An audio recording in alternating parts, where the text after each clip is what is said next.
हरियाणा विधानसभा चुनाव की तैयारी के साथ ही पार्टियों के उम्मीदवारों ने भी अपनी चुनावी रणनीतियों को धार देना शुरू कर दिया है। इसी कड़ी में बादशाहपुर विधानसभा सीट से भाजपा के उम्मीदवार और पूर्व मंत्री राव नरबीर सिंह ने अपने चुनाव प्रचार अभियान को गति दे दी है। राव नरबीर सिंह ने आज बादशाहपुर के ग्राम पंचायत धर्मपुर में जनसंपर्क अभियान चलाया, जहां ग्रामीणों ने उनका भव्य स्वागत किया। धर्मपुर में आयोजित इस जनसभा में बड़ी संख्या में लोग शामिल हुए और राव नरबीर सिंह के समर्थन में नारे लगाए। पूरे इलाके में राव नरबीर जिंदाबाद के नारे से गूंज रहे थे, जो दर्शाता है कि बादशाहपुर के लोग उनके प्रति गहरी आस्था और समर्थन रखते हैं। जनसभा को संबोधित करते हुए राव नरबीर सिंह ने कहा कि वे बादशाहपुर के विकास के लिए हमेशा समर्पित रहे हैं और आगे भी क्षेत्र के विकास के लिए काम करते रहेंगे। आप लोगों ने जो मान सम्मान दिया, इसका आप सबका तहे दिल से शुक्रिया अदा करता हूँ और भारतीय जनता पार्टी के प्रत्याशी के तौर पर आपसे वोट की विनती करने आया हूँ। साथियों में 2014 में भी भाजपा की टिकट पे यहाँ से चुनाव लड़ा और बादशाहपुर विधानसभा क्षेत्र के आशीर्वाद से विधायक बना, सरकार में मंत्री बना और जो कुछ मैं कर पाया मैंने करने की कोशिश करी। वो क्या काम किए क्या नहीं किए तो मेरे से आप ज्यादा जानते हैं। मैं एक बात कह सकता हूं गर्व के साथ कि हरियाणा प्रदेश 1 नवंबर 1966 को बना। हर पंचवर्षीय योजना में कई बार तो 5 वर्ष से भी पहले चुनाव हुए हैं। जितना 14 से 19 तक मैंने काम किया किसी विधायक ने इतना आज तक। गुड़गांव में यूनिवर्सिटी, गुड़गांव में मेडिकल कॉलेज, दुनिया का सबसे महंगा road Dwarka express way 9,600 crore रुपए का, 28 किलोमीटर का डिवाइड करना कितना रुपए किलोमीटर पड़ता है। बादशाहपुर एलिवेटेड 1900 करोड़ रुपए का और राजीव चौक, इफ्को चौक, सिग्नेचर टावर, महाराणा प्रताप चौक, कॉलेज सुल्तानपुर में और न जाने कितने काम आपके सामने जो एक पंचवर्षीय योजना में करवाए। 2019 में राजनीतिक कारणों से मेरी पार्टी ने टिकट काटी, मैं चुनाव नहीं लड़ा। लेकिन जब मैं चुनाव लड़ने से पहले गांव में घूमा करता तो मैं एक बात शायद यहाँ भी कह गया, बहुत गांव में मैं कहा करता कि भाई नया एमएलए ने बनाओगे तो जो बन के जाएगा वो सेक्रेटरीट ढूंढेगा, फिर विधानसभा को ढूंढेगा कहाँ है, और जो एसीएस और डीजी वगैरह का अफसर है उनको इंट्रोडक्शन देगा कि मैं फला विधानसभा से आया हूँ, मेरा ये नाम है। नरबीर सिंह विधायक बन के जाएगा तो पहले दिन विधानसभा में जाएगा और सीधा शपथ लेगा और चीफ सेक्रेटरी नरबीर सिंह को सल्यूट करेगा। मैं 3 बार एमएलए बना, मेरा सौभाग्य मैं 3 बार मंत्री बना हूँ, 6 मुख्यमंत्रियों के साथ मुझे काम करने का अवसर मिला। आपने भी देखा होगा, भाई सरपंच बैठा, इसने भी मेरे काम देखे होंगे। हरियाणा में आज तक, हरियाणा में सब दलों की सरकारें 4-5 महीना पहले सारे सरपंच बुला के 19 में, और मैंने कहा को काम बाकी है, एक भी सरपंच, सबने दोनों हाथ दी, को गांव में काम बाकी नहीं, फिर मेरा कसूर क्या? गांव का सरपंच बैठा और गांव में पूछ लेना, कोई तकरीबन 7 है, कोई काम ही नहीं छोड़ा। ऐसा किसी प्रदेश पर किसी सरकार में हो, जहाँ चीफ मिनिस्टर है ना, वहां भी काम बाकी रहते हैं। फिर और एमएलए कैसा चाहिए? मैं फिर कह रहा हूँ, चांद तारे सितारे नरबीर सिंह नहीं तोड़ के लाएगा, लेकिन एक एमएलए, एक मंत्री जो कुछ काम कर सकता है, जो सरकार आप लोगों को कर सकती है, सब कुछ करेगी सरकार। हम ही तो बढ़ाते हैं, हम ही सरकार और सरकार है कौन? हम करेंगे वो काम साथ। प्रशासन तो ये पीछे खड़ा हुआ बनाएंगे, पहले नहीं देख सकता। अब तो एक बार एमएलए बना और तीसरी बार भारतीय जनता पार्टी की सरकार बनने जाए, किसी का बहम हो ना भाई, मैं 3 बार एमएलए बना, 3 बार मंत्री बना, 4थी बार एमएलए मैं बन रहा हूँ, तो सरकार क्यों ना बनेगी?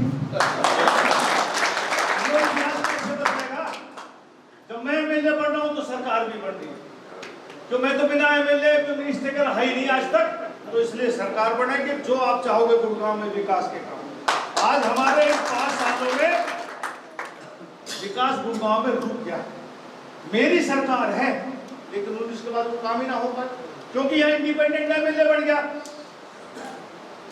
मैं एक बात कहता हूँ हर जगह, जब आदमी के कोई शरीर में रोग लग जाए ना और उसका समय अनुसार उपचार ना करे तो आहिस्ता आहिस्ता वो कैंसर बन जाता है। गुड़गांव बढ़ता हुआ शहर है, 30 लाख की आबादी हो गई। जैसे जैसे आबादी बढ़ रही है समस्याएं बढ़ रही हैं, और समय अनुसार इसका निदान ना किया ना समस्याओं का तो इतना विकराल रूप धारण कर लेगी श्री कृष्ण भगवान रामचंद्र भी जन्म ले लेगा, समस्या का समाधान नहीं होगा। इसलिए इन आने वाले 5 सालों में इस गुड़गांव में 2 बूंद पड़ जाए पानी भरता है, 1 घंटे 2 घंटे में थोड़ी थोड़ी दूरी पर जाने लगता है, कम से कम 18-20 फ्लाई हो रहा, 4 ये हॉस्पिटल हो, 4 सब्जी मंडी हो और एजुकेशन के साधन हो, ऐसी व्यवस्था गुड़गांव में करेंगे। गुड़गांव में कूड़ा ही कूड़ा हो गया, कूड़ा उठना चाहिए, पानी की व्यवस्था होनी, पीने के पानी की व्यवस्था होनी चाहिए। बहुत से काम है, बहुत से RWAs हैं जिनके साथ बैठकर एक सामूहिक एक खाका तैयार करा जाएगा कि सामूहिक गुड़गांव का ये काम और इलाके वाइज ये काम, तब जाके इस गुड़गांव का कुछ विकास हो सकता है। साथियों,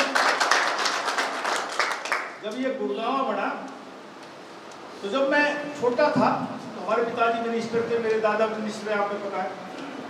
तो जब मैं नैनीताल पढ़ता था, छुट्टियों में आता था तो गुड़गांव ये बड़े बुजुर्ग कुछ बैठे होंगे तो हम वहाँ फार्म से कह आते 73 सेक्टर से कि माँ हम छावनी जा रहे हैं। बड़े बूढ़े हैं नहीं यहाँ, गुड़गांव कोई नहीं कहता था। 75 में मारुति कंपनी आई, 80 के दशक में DLFI, और आज तो हजारों रियल एस्टेट है। ये आहिस्ता आहिस्ता गुड़गांव से मिलेनियम सिटी, साइबर सिटी, और अब तो कागजों में भी इसका नाम गुरुग्राम रख दिया। ये बाहर के लोग नहीं आते तो हम तो उसी छावनी में रह रहे थे, तो समस्याएं भी बढ़ रही हैं। उस साइड भी हमने गुड़गांव का विकास किया, आज बहुत ज्यादा जरूरत है क्योंकि बढ़ता हुआ शहर, बढ़ती हुई समस्या है, तो इतना विकराल रूप धारण करने के बाद भी कहता हूँ कि भाई मेरे से अच्छा आपको MLA मिलता, वोट उसको दो। ये चोरी की नहीं, प्रजातंत्र में वोट डालना आपका अधिकार है। जिसको अच्छा लगे उस प्रत्याशी को वोट दो। यदि लगे कि नरवीर सिंह हमारे इलाके का रक्षा कर सकता, हमारे इलाके का विकास कर सकता है, तो मेरी हाथ जोड़ के प्रार्थना है। आजकल मॉडर्न जमाना है, सबके हाथ में मोबाइल है, कोई लोग पोस्टर छपवाते, कोई होर्डिंग छपवाते, कोई खर्चा नहीं। इस व्हाट्सएप के जरिए प्रचार करो कि मैं नरवीर सिंह को वोट दे रहा हूँ, मैं भाजपा को वोट दे रहा हूँ, आप भी दीजिए। ये सबसे बड़ा प्रचार, क्योंकि एक वोट तो 5 तारीख को पड़ेगी, लेकिन ये इतने दिन 20-25 दिन जो चुनाव प्रचार के हैं, इसमें कोई आदमी इधर उधर ना जा सके तो बैठे बैठे मोबाइल पर चैट कर सकता है। सबको, और बहन जी आपसे भी मैं कह रहा हूँ, इसका प्रचार प्रसार जरूर करना। आप लोग नए आए, नरवीर सिंह को नहीं जानते, कुछ नहीं होगा। आचार संहिता लग रही है, चुनाव प्रचार जब खत्म हो जाएंगे, रिजल्ट डिक्लेयर हो जाएगा, उसके 2 दिन बाद जब ये आचार संहिता खत्म होगी, सरकार बढ़ेगी, उसके बाद विचार होगा। आज के दिन कुछ नहीं हो सकता किसी का भी कोई काम।